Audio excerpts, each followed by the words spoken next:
bisa dilakukan di toilet yang ada di belakang. Dan nanti ada dua bisnya ada bis merah dan putih. Merah itu adalah Malioboro, kuning itu adalah bis Selatan.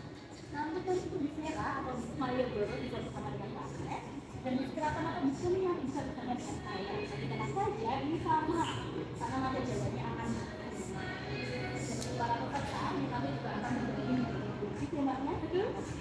Mungkin boleh diinfokan yang rombongan. Ada berdua. Oh, berdua. Berapa orang? Dua. Oke, oke, baik. Permisi. Ya. Dua? Iya, dua. Oke. Satu? Satu. Oke, baik.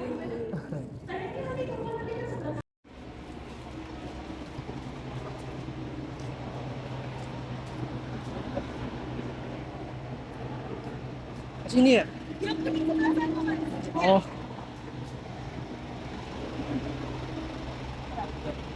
Oke, baik.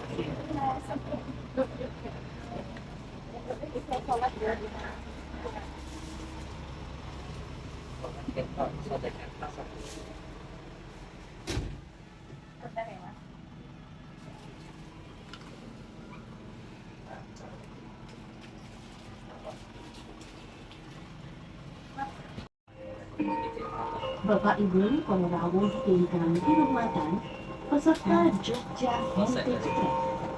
Naturaken sugeng rawuh wonten ing bus Jogja Heritage Track.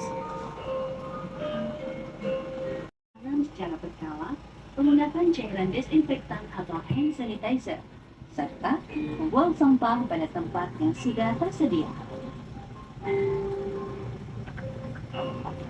Apabila Bapak dan Ibu peserta membutuhkan bantuan maupun informasi lainnya, silakan dapat menyampaikan kepada kami untuk segera kami membantu menyampaikannya. Terima kasih. Saya Ayu, saya selaku edukator yang akan membersamai ibu-ibu dan mas-mbak sekalian pada sore hari ini dengan tema rutin kita yaitu Paranik Dumadi. Nah, kalau tadi saya bersama dengan Mbak Agnes selaku kru dari edukator. Kalau di sini saya ditemani oleh Mas Pramudi selaku kru dari Pramudi Jogja Heritage Track. Mas Rizky ini yang akan membantu kami untuk memperkenalkan jalannya Bu Jogja Heritage ini. Mungkin Mas Rizky boleh disapa dulu para pesertanya. Selamat sore. Baik. Nah, kemudian saya ucapkan selamat datang di Jogja Heritage Track. Jogja Heritage ini merupakan program dari Dinas Kebudayaan. Nah, kalau di Jogja, penyebutannya adalah Kundoka Budaya Daerah Istimewa Yogyakarta yang tujuannya untuk memberikan informasi kepada lokal, umum, dan mancanegara tentang adanya tubuh filosofis. Fasilitas yang kita nikmati di Jogja Heritage ini ada 3 buah CCTV. Ini masih menyala semua. Silakan bagi mas, mbak, bapak, ibu semua diperbolehkan untuk menaruh barang bawaannya jika kita nanti berhenti di Museum Sara Budaya. Kemudian juga ada alat pemecah kaca yang dapat digunakan dalam keadaan darurat. Nah, para peserta juga diperbolehkan untuk makan dan minum di dalam bis, namun tetap menjaga kebersihan dan kenyamanan di dalam bis. Baik, kemudian untuk Jogja Heritage ini juga difasilitasi oleh dana keistimewaan sehingga dalam menggunakan layanan ini dibebaskan dari biaya. Nah, kemudian untuk Jogja Heritage ini mungkin sudah beberapa kali naik ya Ibu. Sudah keberapa ini Bu? Kedua, bukan ketiga Ibu. Kedua ya Ibu. Nah, kedua. Jadi memang, tapi tahun ini semua ya. Nah, untuk Jogja Heritage ini sudah beroperasi lebih dari 2 tahun. Dan ini untuk sudah memasuki tahun ketiganya dari Jogja Heritage Track. Gitu. Jadi mungkin boleh dikenalkan dari Ibu dulu. Ibu Susi dari Madiun. Nah, di sini bekerja ya? Tugas belajar. Oke, S2 ya Bu? S3? Baik. Sebelumnya ini Mbak Ayu. Nah, baik Ibu Susi ya. Sudah kedua kali ini ketagihan banget ya naik Jogja Heritage Track ya Bu? Pengennya yang ikut pagi, yang ke terakhir, tapi nggak dapat-dapat. Baik, berarti kalau untuk 2 rute ini yang Paranik dan apalagi yang satu Ibu? Kayaknya sama Sriksana Budaya yang dulu itu. Oke, kolonial atau legasi? Lupa ya, baik. Nah, ini adalah rute Paranik ya Pak ya. Terima kasih Bu Susi. Dito dari Semarang. Dari Semarang. Di sini liburan Mas Dito. Liputan sampai Prambanan Jazz nanti. Oke, liburan sampai Prambanan Jazz. Iya. Berarti ke Jogja ini khusus liburan ya? Iya. Dari Semarang. Itu sudah berapa hari? Baru nyampe tadi jam 1. Oke, liputannya nanti malam. Mulai hari Memang dulu tuh kayak wajib banget ya foto di depan toko ya. Jadi kayak hits banget beberapa masa dulu gitu. Saya aja yang warga Jogja belum pernah ya. Itu foto di depan toko. Nah ini adalah Tugu Pau Putih. Jadi untuk konsep paraning ini melibatkan adanya dua atribut di kota Yogyakarta. Mulai dari Tugu sampai ke keratonnya Yogyakarta. Itu adalah dua atribut yang ada di konsep paraning depan. Paraning ini adalah bagian dari sumbu filosofi. Sumbu filosofi ini adalah salah satu kebudayaan yang ada di kota Jogja yang sudah disahkan oleh UNESCO menjadi salah satu situs warisan dunia. Ada 3 atribut dalam sumbu filosofi, itu ada di rute utama kami, yaitu Sangkan Paraning Dumadi. Karena ini rutenya hanya singkat saja, jadi di sini hanya melibatkan 2 atribut saja, dari Tugu sampai ke Keraton Ngayogyakarta. Konsep ini berupa adanya jalur hidup manusia. Dari di Yogyakarta, ini memiliki konsep tentang adanya jalur hidup manusia yang diimplementasikan ke tata letak kotanya dari Tugu Keraton sampai ke paling selatan yaitu Paku Kerapiak. Ini adalah Tugu Pau Putih. Tenggaranya bisa kita lihat itu adalah miniatur dari Tugu Golok Giling. Jalan yang kita lewati ini adalah Jalan Margo Utomo. Oke, nggak bisa kita putar ya, karena memang ditutup jalannya, gitu. Karena kalau Malioboro lagi puadet-puadetnya, itu memang ditutup. Oke. Tugu yang pertama kali dibuat oleh Sri Sultan Hamengkubuwono pertama atau Pangeran Mangkubumi ini adalah Tugu Golok Giling yang tadi kita lihat di sebelah tenganan. Tugu tingginya lebih dari 2 kali lipat Tugu yang Pau Putih. Jadi Golok Giling ini dulunya memiliki tinggi 25 meter. Nanti kita akan melihat salah satu gereja.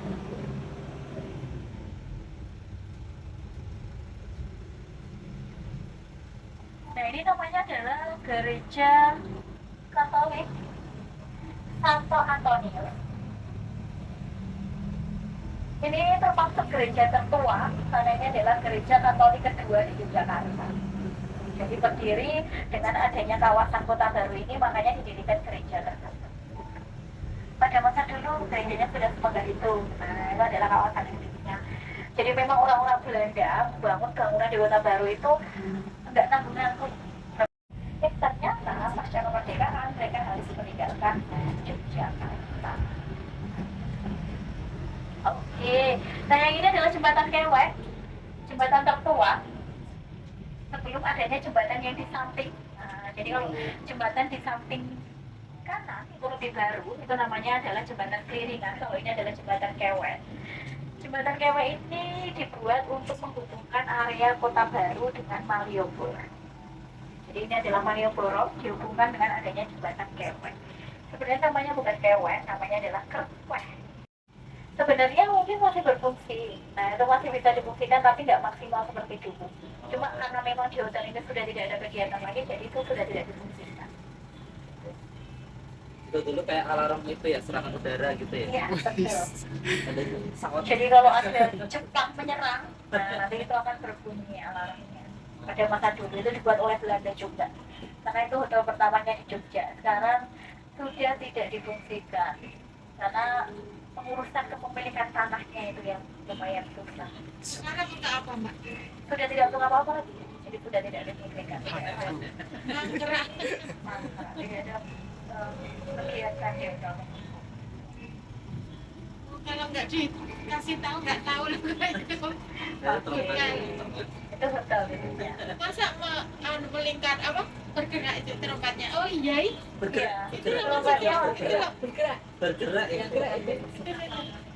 yang gerakin memang dari ininya sendiri. Yang biru itu loh, Mas. Tapi itu nggak selalu bergerak. Jadi beberapa jam masih bisa berhenti.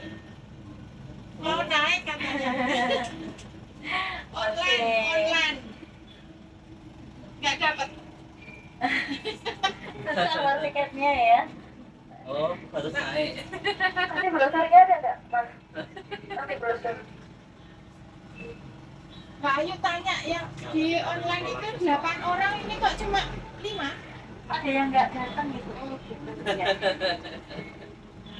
Jadi tadi ada yang datang 2, cuma karena memang aturan itu tidak boleh dilanggar ya. Jadi kan mungkin kurang memenuhi aturan dalam perbusanaannya. Itu boleh naik. Jadi itu dinaikkan untuk rute nanti malam. Oh nanti. Bisa ya itu. Sebenarnya tergantung. Tentunya nanti malam masih ada kekosongan, jadi masih bisa naik. Tapi kalau enggak mungkin akan di reschedule di lain waktu. Mau tanya dulu. Saya kan jam 12 kurang 2 menit saya alarm. Iya. Daftarnya itu Mbak. Itu saya klik terus tau. Iya. Pas jam 12 itu full. Ayo gimana Mbak caranya? Nah itu memang jadi harus benar-benar yang handal dalam board ticket. Gitu ya. Iya, yang memiliki kehandalan dalam board ticket itu board ticket konser ya, mungkin terutama ini ya. Nah memang antusiasme dari masyarakat masih tinggi sekali Bu tentang adanya Jogja Heritage ini. Jadi memang masih banyak sekali yang kesusahan nih board ticketnya karena mengingat satu armada ini hanya kapasitasnya 8 orang. Jadi dua itu hanya 16. Padahal yang pengen naik itu banyak. Gitu. Nah, jadi kesusahan untuk buat tiketnya gitu. Biasanya itu kalau tadi jam 11 ada yang kosong lalu saya masuk dapat 2. Oke, jam 11 ada yang kosong. Iya tadi. Oh, berarti baru aja. Iya baru aja. Sama berarti. Tadi jam 1 saya. Iya, Jadi kan. memang ada beberapa yang tiba-tiba loh kok nggak bisa datang, terus cancel tiketnya by website. Nah kalau di cancel itu berarti bisa dipesan kembali. Jadi bisa dijadaan gitulah ya. Jadi jangan putus asa. Iya. Jam 12 itu kok sudah full. Nah nanti coba dicek-cek terus gitu ya, berkala. Nah mungkin nanti ada yang kosong 1, 2 itu kan bisa dipesan kembali. Jadi langsung pesan 2 ini. Pesannya 2 ya. Atau 3 tadi kosongnya. Kosongnya 2. Tapi kosongnya ada berapa tadi? Kosongnya 2. 2 juga. Saya kira ada 3 atau 4 gitu ya. 4 ya, pasang ya Mbak. Oke. 4 kayaknya. 4 ya. Saya Jadi memang seperti itu. Nah, jadi ada yang kok nggak bisa datang ternyata nih ya udah di cancel by website. Karena nanti kalau nggak di cancel by website otomatis akan terblokir di pendaftaran selanjutnya. oh gitu. Iya. Jadi Oh, akun tersebut sudah tidak bisa mendaftarkan. harus pakai akun lain lagi ya. Iya, betul. Oke, nah ini Jalan Malioboro. Di sini ada lembang atau penanda kawasannya. Ada pohon apa ini? Boleh dilihat ya Mati. Kayaknya. Yang ada di Oh tepinya ya itu. di tepinya asam. Iya Mbak. Asem, betul sekali. Nah itu adalah pohon asem. Iya. Sudah berbuah ya, banyak ya pohon asemnya ya. Oh, Untuk sayur asam. ngerti. Sama-sama stik. Ini bisa buat sayur asem. Permen asem juga bisa. Boleh Langsung. dipetik ya? Gimana? Boleh dipetik ya?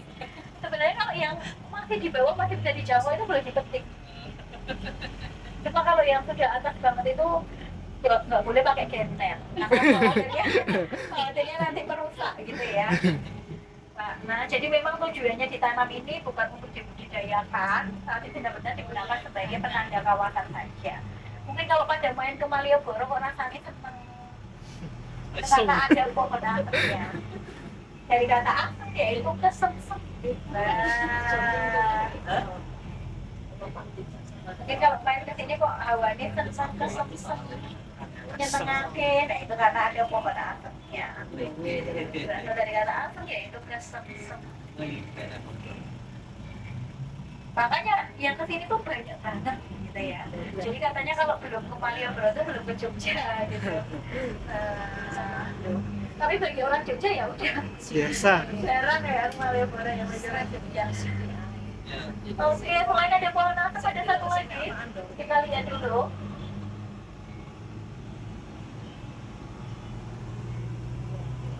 Nah, tadi di sebelah kanan dari para peserta. Nah, ini ada satu lagi. Boleh ditebak ini pohon apa? Mana Mbak? Ini Itu jambu. Bukan. Bukan. Nggak ada buahnya kayak. Mojo. Bukan itu. Itu adalah pohon gayam. Oh, Kayak. kok enggak? kayak Pohon gayam. untuk apa itu? Jadi pohon gayam ini bisa dimasak, bisa direbus juga. Mbak, ini dulu kayaknya adalah Oh, yang ini ya, kantor. Pak. Seperti ini ya? Iya betul, Pohonnya. gitu loh. Ini Nah, ini kantor. adalah kantor Pertamina. Karena sekarang digelar sebagai kantor gubernur nih. Nah, oke. Jadi pohon gayam di sini hanya ada dua jenis vegetasi, yaitu asem dan juga gayam. Hanya ada dua itu saja. Kalau nggak asem ya gayam. Gitu. Jadi nggak ada jenis pohon lain. Nah, kalau gayam ini juga berbuah, buahnya mirip jengkol. Jadi bisa direbus, dimasak, kemudian dimakan. Rasanya gurih. Revitalisasi ini sudah mengunjungi atau belum? Belum. Belum. Belum. Sayang banget nih, itu sebenarnya gratis sampai kemarin akhir bulan Juni. Itu Nah, sekarang masih kemungkinan gratis ini itu. sudah berbayar. Oh bisa Baru- masuk. Bisa. Itu masih gratis itu. Masih gratis? Kayaknya itu kan ada Oke. kayaknya. Iya, masih gratis tuh. Nah, silakan. Ini baru direvitalisasi, ada taman hijau terbukanya, kemudian koleksinya juga lebih lengkap, kemudian juga di sini bisa melihat Jalan Malioboro dari atas. Gitu. Ada di Benteng Frankfurt. Oke, ini jam bukanya juga jauh lebih lama. Kalau yang dulu itu hanya sampai sore saja, sekarang sampai malam. Hari Selasa sampai Kamis, ini pukul 8 pagi sampai 8 malam. Hari Jumat sampai Minggu itu jam 8 pagi sampai 10 malam. Oke. Nah, kita lihat jalan ini. Nah, ini namanya adalah Jalan Panguraan. Sampai ke depan titik 0 km. Kemudian di sini akan ada dua pohon beringin yang kita lewati di sebelah kanan dan kiri nantinya.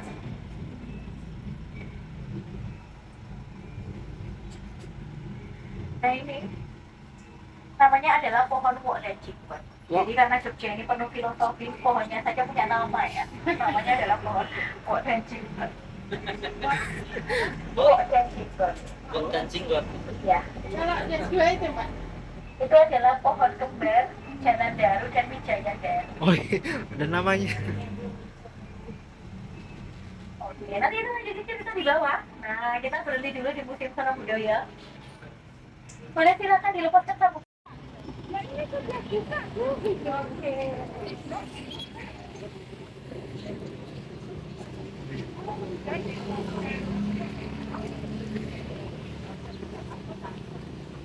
Berarti langsung dapat tiketnya ya?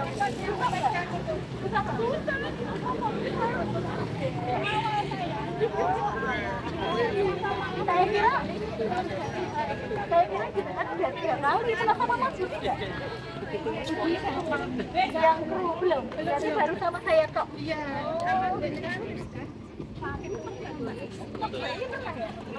Oh ya? Saya nanti, Bu. Silakan, kita bisa foto dulu.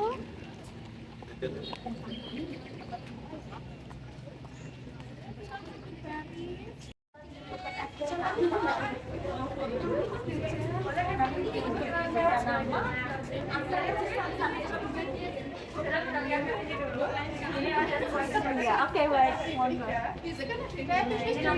Oke, monggo. Iya. Silakan Ibu bisa diikuti Mbak. Mariam ini asli buatan dari Jogja, di masa Sri Sultan Hamengkubuwono kedua. Beliau selain sudah bisa membuat meriam, beliau juga sudah bisa membuat bedil atau senapan laras panjang. Salah satu penempatan dari meriam ini adalah di halaman depan dari Keraton Jogja. Kenapa kok harus ditaruh di halaman depan keraton? Karena pada saat itu sebagai alat pertahanannya keraton dari penjajah. Satu kali tembakan meriam kurang lebih jaraknya adalah dari keraton sampai Benteng Fredeburg. Karena dulu Benteng Fredeburg adalah sanksi militernya dari penjajah baik Belanda ataupun Inggris. Ini meriam, meriamnya asli. Kalau tidak percaya silakan boleh dibaca. Tapi pakai aksara Jawa ya. Iya. Ini meriamnya. Oke, kemudian kita bisa ke sana dulu.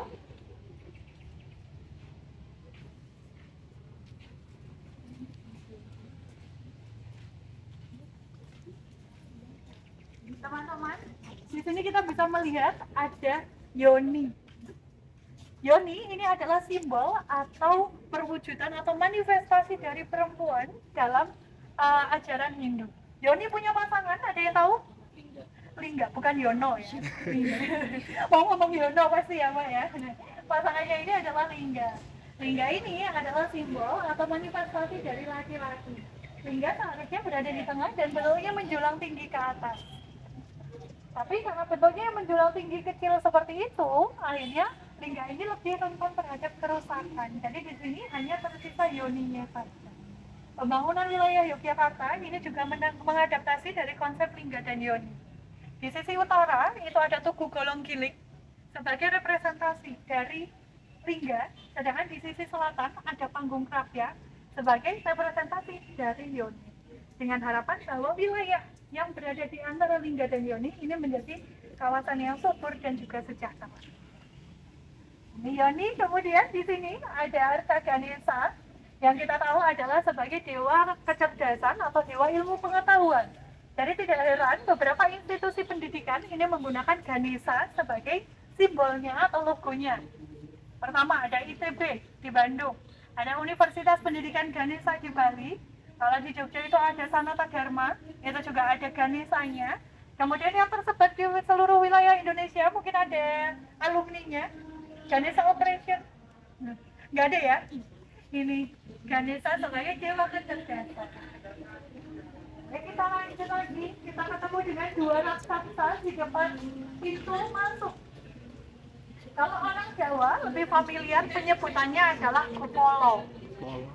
Tapi sebenarnya namanya adalah Dwarapala. Dwarapala adalah simbol atau perwujudan dari dua raksasa yang ditugaskan sebagai penolak bala dan pelindung bangunan. Jadi energi negatif dan juga bala ini tidak bisa masuk ke bangunan. Ini adalah Dwarapala. Selain ada di Jawa, Dwarapala juga bisa kita temukan di Bali. Jadi memang konsep Dwarapala ini sudah ada sejak dari masa Hindu. Oke, selanjutnya kita berkenalan dengan tanaman ini. Tanaman ini adalah salah satu tanaman identitasnya Yogyakarta. Ada warga Jogja mungkin di bis kuning. Oh, nggak ada, turis asing semua juga ya. Oke, kalau tadi bis merah dari Perancis semua ya Mas ya? Oh, Thailand, oke. Jadi di sini ini adalah tanaman identitasnya Yogyakarta. Namanya adalah tanaman kepel. Sudah pernah dengar? Belum? Dengar aja nggak pernah, apalagi nyobain ya. Nah, jadi tanaman kepel ini punya buah, ya namanya juga buah kepel. Dan buah kepel ini adalah buah favoritnya para putri keraton. Kenapa? Pertama, buah kepel ini rasanya manis, kemudian aromanya juga wangi. Sehingga aroma tubuhnya ini nanti akan ikutan wangi juga. Ini buah kepel. Buah kepel bentuknya seperti kepalan tangan, warnanya seperti buah sawo, tapi ukurannya lebih besar. Kemudian bijinya juga besar, biji tunggal dan besar. Jadi jangan pernah membayangkan makan buah kepel itu ada daging buahnya segar gitu ya. Itu tidak, karena daging buah kepel itu hanya selaput-selaput saja. Tapi memang dari manfaatnya ini melimpah, jadi tidak heran buah kepel ini menjadi buah favoritnya putri keraton. Oke, kita lanjut lagi. Kita tinggal membahas arca Buddha di sebelah sana. Sedikit lagi.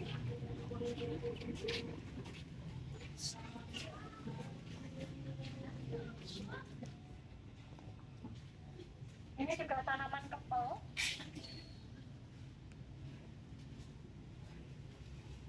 Oke, jadi mungkin tadi kan kita selewat-selewat di bagian arca Hindu. Arca Hindu itu memang manifestasi atau simbolnya itu ada banyak sekali karena memang dewa dan dewinya itu banyak.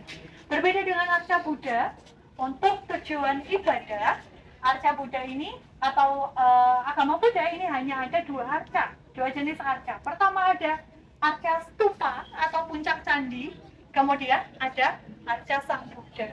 Teman-teman sudah pernah main ke Borobudur? Pernah? Kalau yang sudah pernah mungkin tahu bahwa arca-arca di Borobudur ini banyak yang kepalanya hilang. Apakah dicuri orang? Ada yang mencuri? Oh enggak ya. Jadi arca Buddha di Borobudur, boleh ke sini teman-teman. Di Borobudur ini banyak yang kepalanya hilang karena memang arcanya ini sudah rusak.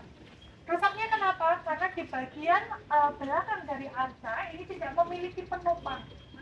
Berbeda dengan arca yang kita bisa lihat di sini, di bagian belakangnya ini ada sandarannya atau kita sebut sebagai stela. Stella. Stela ini berfungsi untuk memperkuat konstruksi bagian belakangnya. Jadi di bagian leher ini ada sandaran, sehingga arca di sini kepalanya bisa lebih bertahan daripada arca-arca yang ada di Borobudur. Kepalanya nggak patah, tapi ternyata badannya patah, Mbak Agnes, ya.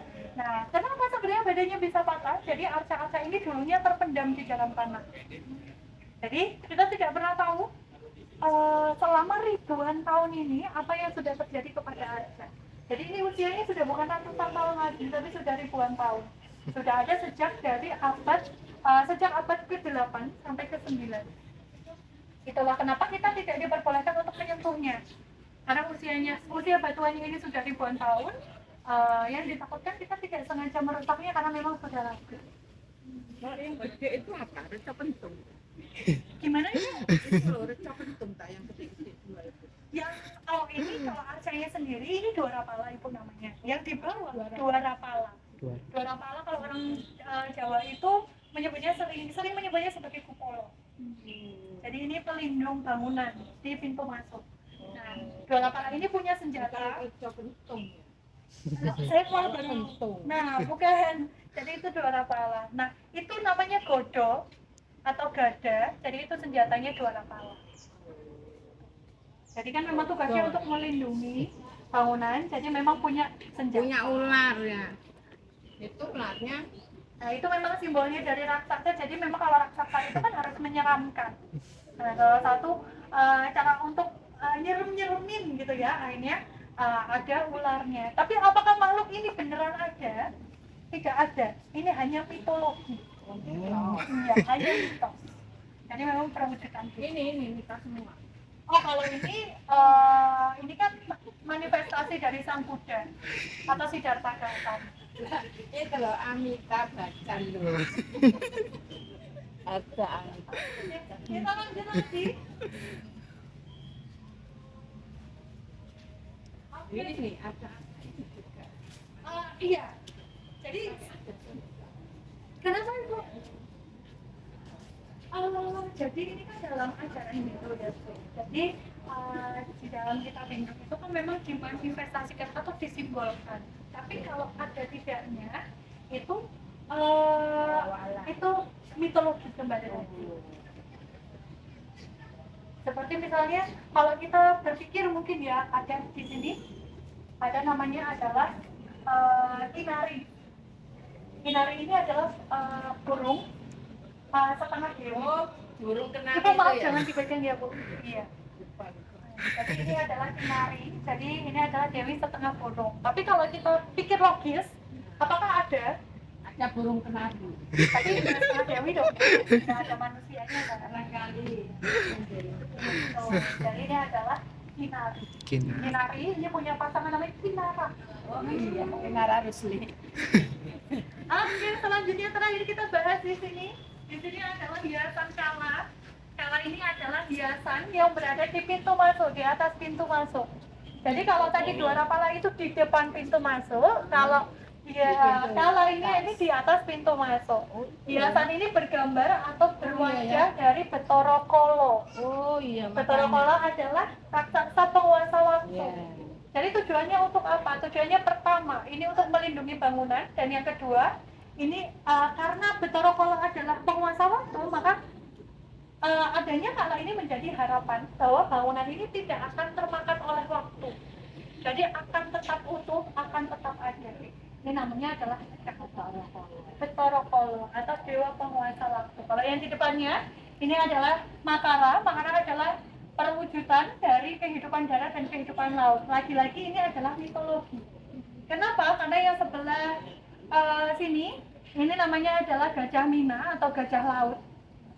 ada belalainya. Nah, tapi di dunia nyata itu tidak ada gajah yang punya belalai seperti gajah pada umumnya, tapi bisa hidup di laut. Kalau yang sebelah sana, di sana ada gambar dewa atau ada relief dewanya, itu adalah dewa Baruna atau dewa penguasa laut bersama dengan naga. Apa hubungannya dengan Barunawati?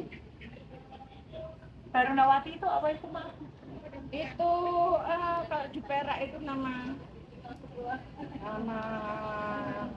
apa itu kapal. Oh, jadi karena Baruna itu adalah penguasa laut. Kenapa namanya Barunawati? Jujur saya tidak tahu, tapi pasti Barunanya itu karena memang penguasa laut. Apakah karena itu perempuan? Itu juga saya kurang tahu.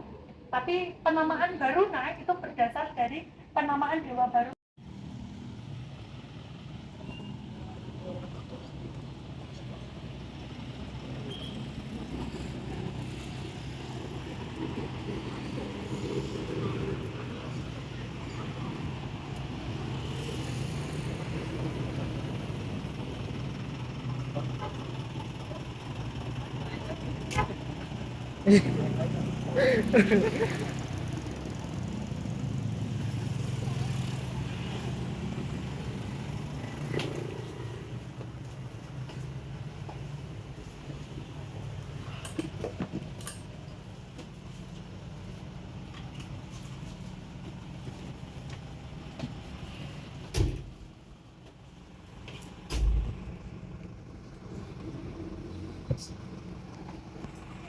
Tasnya berbeda antara tugu dan empuk, ya.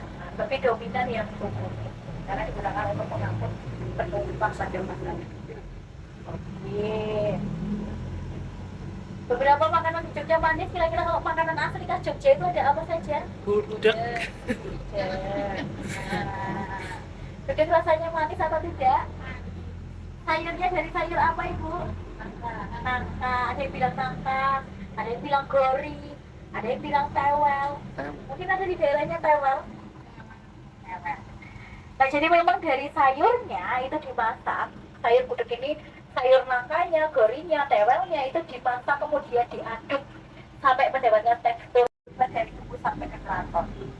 Jadi ini adalah versi dari Parangkuban. Jadi kalau yang merasa kok berbeda Mbak sama pemahaman saya atau konsep di agama saya, itu nggak masalah ya, karena di sini adalah versi dari adanya Parangkuban. Oke.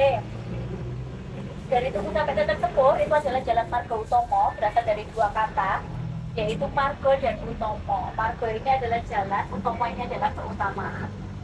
Jadi di situ adalah jalan keutamaan, di mana seorang manusia setelah dari 3 cobaan tadi, di mana seorang manusia ini mampu untuk melewati 3 cobaan tadi, manusia ini akan mendapatkan titik kemuliaan hidupnya. Nah, letaknya ini ada di Jalan Margo Mulyo. Margo itu adalah jalan, Mulyo itu adalah kemuliaan.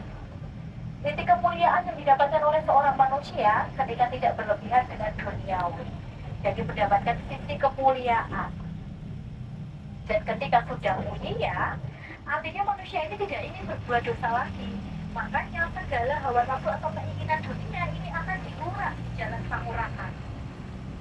Jalan pangurakan berasal dari kata urak. Urak itu membuang, melepas, mengusir.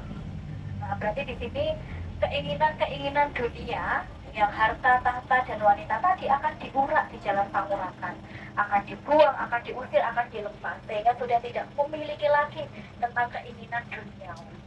Nah, kalau tidak punya keinginan dunia lagi, berarti untuk apa lagi hidup di dunia? Nah, inilah adalah saatnya menuju ke proses kematian. Nah, proses kematiannya ini ditunjukkan dengan adanya, disimpulkan dengan adanya pohon wo dan jinggot. Berasal dari dua kata atau satu kata, yaitu kata brewok dan jinggot. Brewok dan jinggot ini adalah bulu-bulu halus yang tumbuh di wajah seorang pria. Kalau dicabut, rasanya sakit nggak Mas Rizky? Sangat sakit. Nah, jadi itu menyimbolkan adanya pencabutan nyawa manusia dari jasadnya yang disimbolkan sakit. Kalau disimbolkan bahwa adanya proses kematian itu rasanya sakit melalui pohon wo dan jinggot. Seperti dicabutnya nyawa manusia dari jasad. depannya. Setelah adanya proses kematian, kemudian akan bertemu dengan halaman alun-alun. Tadi ada alun-alun utara atau selatan? Utara. Berpasir ya. Nah, jadi dibuat berpasir, berbeda dengan sisi yang ada di luar. Tidak berumput, tidak ada tanah, tapi pasir. Nah itu karena menimbulkan adanya perbedaan. Jadi di mana orang yang sudah meninggal tadi, itu sudah berbeda alam dengan orang yang masih hidup, atau seorang manusia yang masih hidup. Alamnya itu ada di alam kubur. Nah, jadi alun-alun utara itu disimbolkan sebagai adanya alam kubur atau alam berbeda. Ketika seorang manusia itu sudah meninggal, kemudian bertemu dengan alam kubur atau alam berbeda yang disimbolkan dengan alun-alun utara. Untuk selanjutnya ini akan mempertanggungjawabkan segala perbuatannya selama hidup di dunia. Tetapi sebelum dihisab, sebelum diadili, sebelum mempertanggungjawabkan perbuatannya selama hidup di dunia, manusia ini akan menunggu dulu yang ada di hari penantian. Jadi akan menanti dulu. Namanya adalah hari penantian.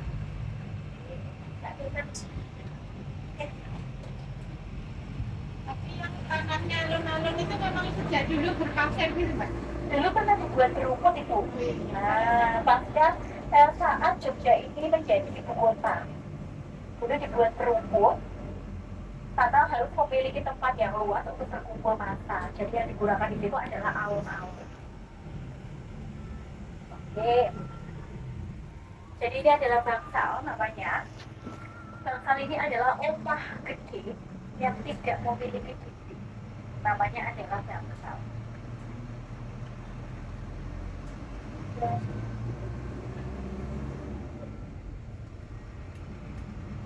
Nah, yang ini juga bangsal. Namanya adalah bangsal Trimangati. Berasal dari kata mangati, yaitu menanti. Jadi seorang manusia sebelum mendapatkan hisab, sebelum diadili, ini akan menunggu atau menanti dulu di bangsal Trimangati. Berasal dari kata mangati, yaitu menanti.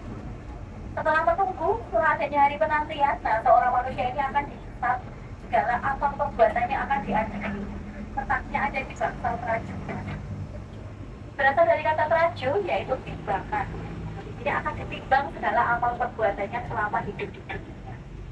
Nah terakhir, setelah adanya penimbangan, nah ini yang mengakhiri adanya konsep dari paranik ini.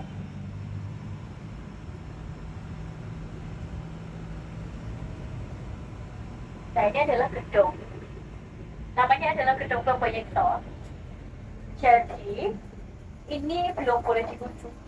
Jadi nggak semua tempat di keraton itu bisa dikunjungi, termasuk gedung Proyektor ini. Mungkin kalau berkunjung ke keraton itu nggak mungkin bisa mendekati gedung Proyektor ini. Karena ini adalah salah satu tempat sakral keraton yang tidak boleh didekati oleh masyarakat. Gedung Proyektor ini fungsinya digunakan untuk penyimpanan pusaka keraton Yogyakarta. Ada satu pusaka, namanya adalah Hyang Wiji. Hyang Wiji ini adalah semacam step. Ini tujuan akhir. Terlihat jelas ya, di program ini ya. Nah, semacam setel lampu tempel dilihat pada masa dulu yang mengeluarkan api, yang bahan bakarnya minyak jarak, yang hidup saat pertama kali keraton berdiri sampai sekarang. Nah, itu disimbolkan sebagai adanya api keabadian atau bertemunya manusia dengan kehidupan yang api. Dengan pusakanya Hyang Wiji. Apakah magic kira-kira? Jadi nggak magic ya, karena itu tuh dijaga oleh abdi dalam di keraton. Jadi kalau minyaknya habis diganti, kemudian kalau sumbunya habis dipasang lagi, nah itu adalah pusakanya Hyang Wiji. Oke, nggak terasa, ternyata udah sampai aja. Singkat banget ya perjalanan kali ini ya teman-teman. Lagi sampai ke laut selatan. Oke. Jadi saya makan rute yang lain. Kami ada 4 rute. Rute utamanya ini adalah Sangat Paranik Dumadi. Ini adalah rute dari Samudra Sofi sampai 2 jam tadi. Nah kemudian rute kedua ini ada Paranik Dumadi yang sedang dinikmati. Ini hanya 1 jam saja karena rute singkatnya saja. Jadi kalau ada yang bilang, coba kok dekat dengan kematian, kenapa ya? Nah, ini karena teman-teman naiknya yang Soraning. Coba kalau naiknya yang Sangkaning itu dekat dengan kelahiran. Itu. Jadi itu adalah sebaliknya, karena dalam hidup itu kan ada kematian dan ada kelahiran. Yang benteng-benteng itu Mbak, Pak Bren? Eh, Lewat Benteng. nanti ke Panggung ya. Kalau yang ke Benteng, ke Joteng ya. Iya, Pojok akhirnya Benteng. ke sono budaya. Nah itu rute yang delegasi. Oh, saya itu. Oh yang gitu ya Bu. Nah itu rute delegasi jadi muter di Joteng atau Pojok Benteng. Sama Mbak Agnes ya kemarin ya. Sama jenengan. Oh, sama beda. Saya kira yang satu sama Mbak Agnes. Pas ada pojok benteng kemana jenengan yang mau Mbak Agnes. Nah berarti saya bilang udah